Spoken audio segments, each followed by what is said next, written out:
نحمده ونستعينه ونستغفره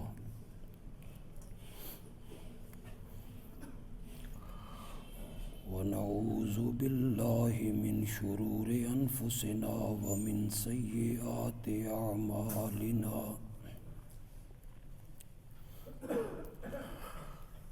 من يهده الله فلا مضل له ومن يضلله فلا هادي له وأشهد أن لا إله إلا الله وحده لا شريك له وأشهد أن محمدا عبده ورسوله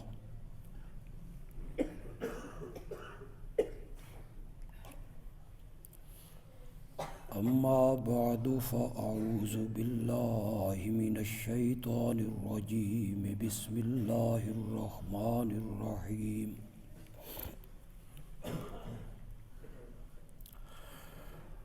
اهدنا الصراط المستقيم صراط الذين أنعمت عليهم غير المغضوب عليهم ولا الضالين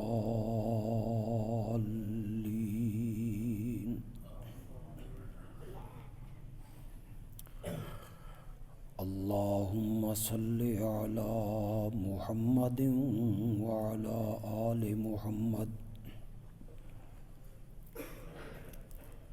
كما صليت على إبراهيم وعلى آل إبراهيم إنك حميد مجيد اللهم بارك على محمد وعلى آل محمد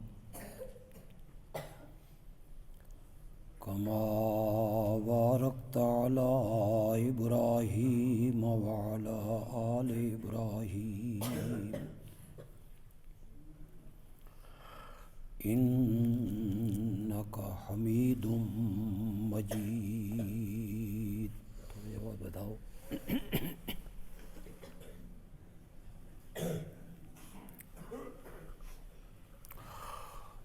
دو جمعوں کی غیر حاضری کے بعد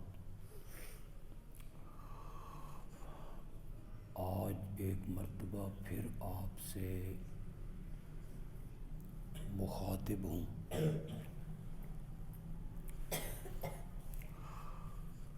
آپ کو یاد ہو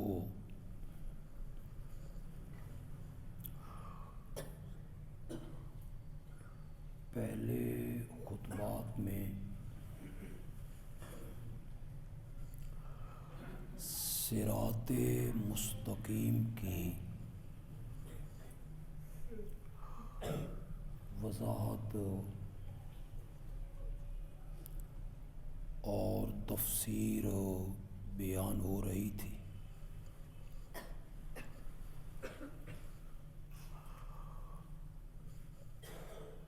صراط مستقیم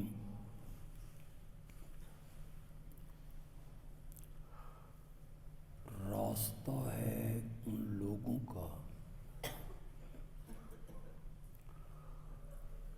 جن پر اللہ رب العزت کا انعام ہوا.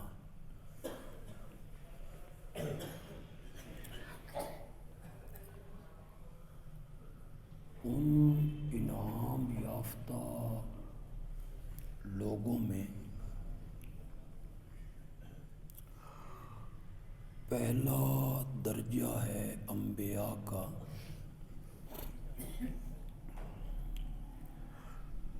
دوسرا درجہ ہے صدیقین کا،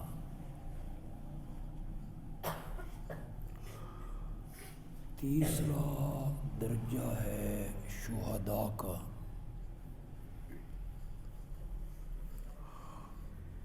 اور چوتھا درجہ ہے صالحین کا.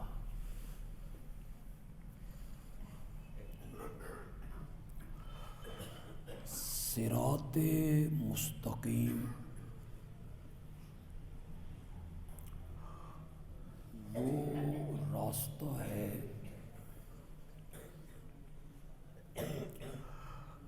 جس میں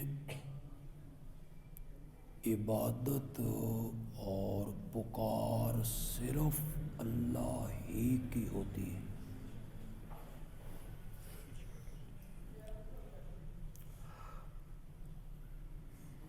جسے خود سورۃ فاتحہ میں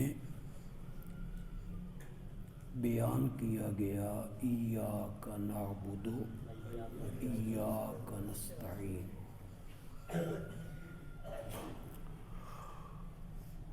ہم تیری ہی عبادت کرتے ہیں اور ہم تجھ ہی سے مدد مانگتے ہیں۔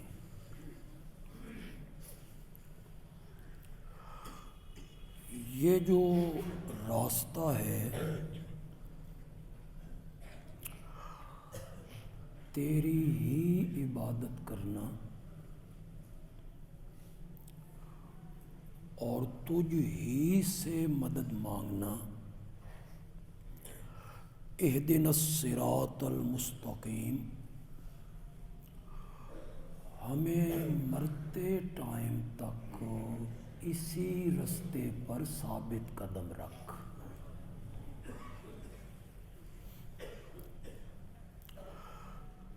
صراط مستقیم وہ راستہ ہے جس میں شرک والی منحوس بیماری موجود نہیں۔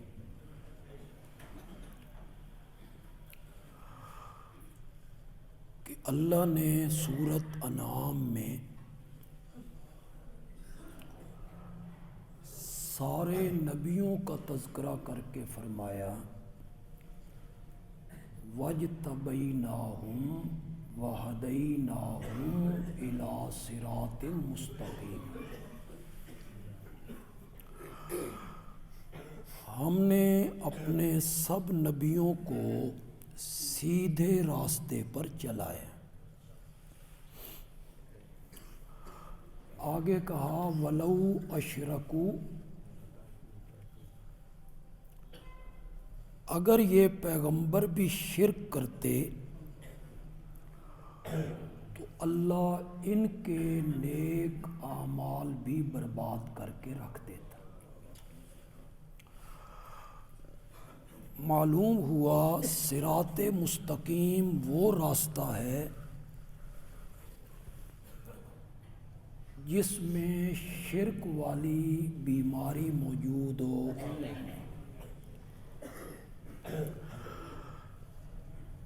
قل اننی ہدانی ربی الی صراط مستقیم، آپ کہیں میرے رب نے مجھے سیدھے راستے کی رہنمائی کی ہے۔ دیناً قیما ملت ابراہیم حنیفا، وہ سیدھا دین ہے، ابراہیم کا طریقہ ہے، وما کان من المشرکین، اور ابراہیم شرک کرنے والوں میں سے تو صراط مستقیم وہ راستہ ہوگا جس میں شرک والی بیماری موجود ہو نہیں، اور اس میں عبادت اور پکار صرف اور صرف کس کے لیے ہوگی؟ یہ مفہوم ہے صراط الذین انعمت علیہم غیر المغضوب علیہم۔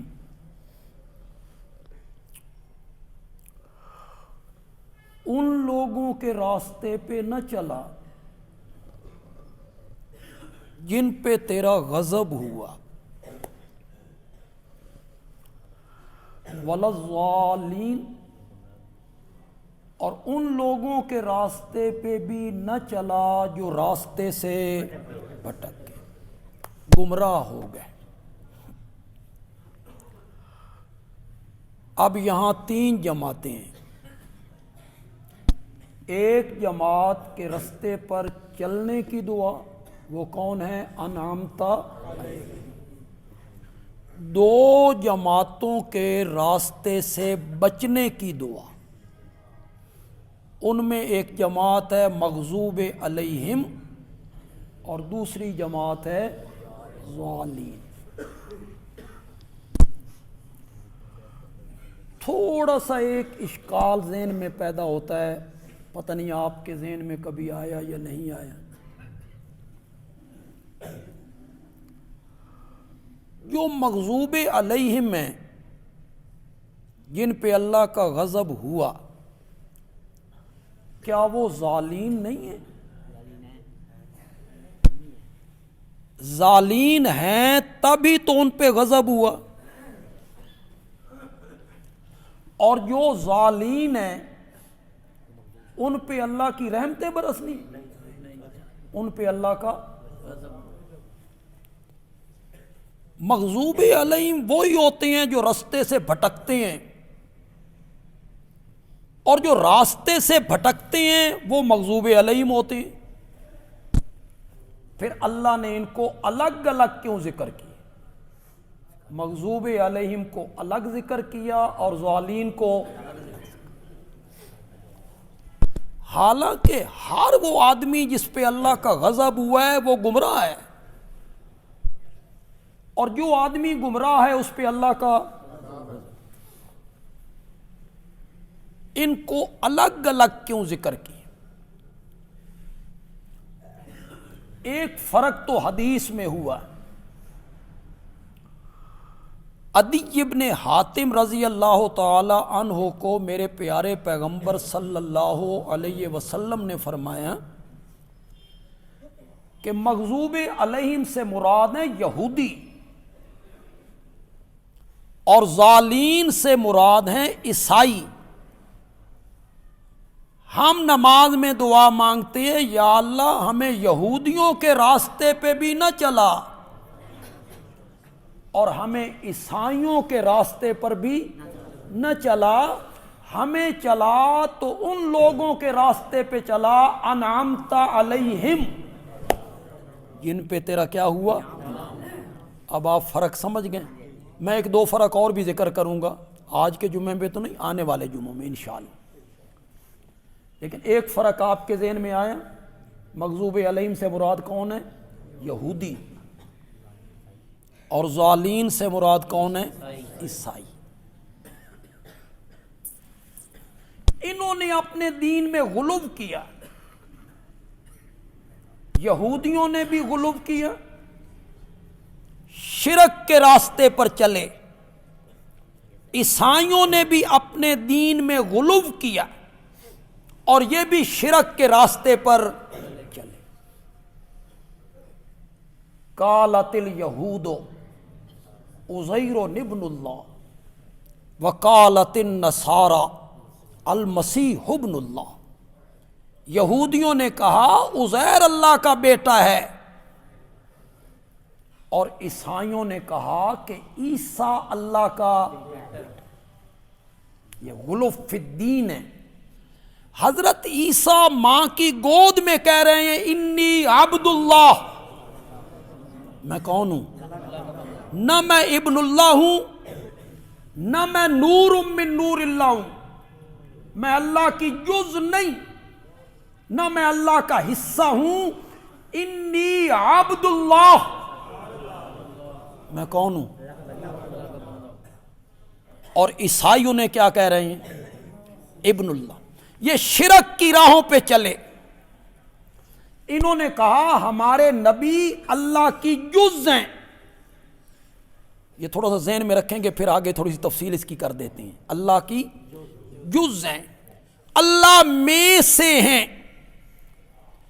پھر انہوں نے انبیاء کی قبروں کو سجدہ گاہ بنایا، یہودیوں نے بھی اور عیسائیوں نے بھی۔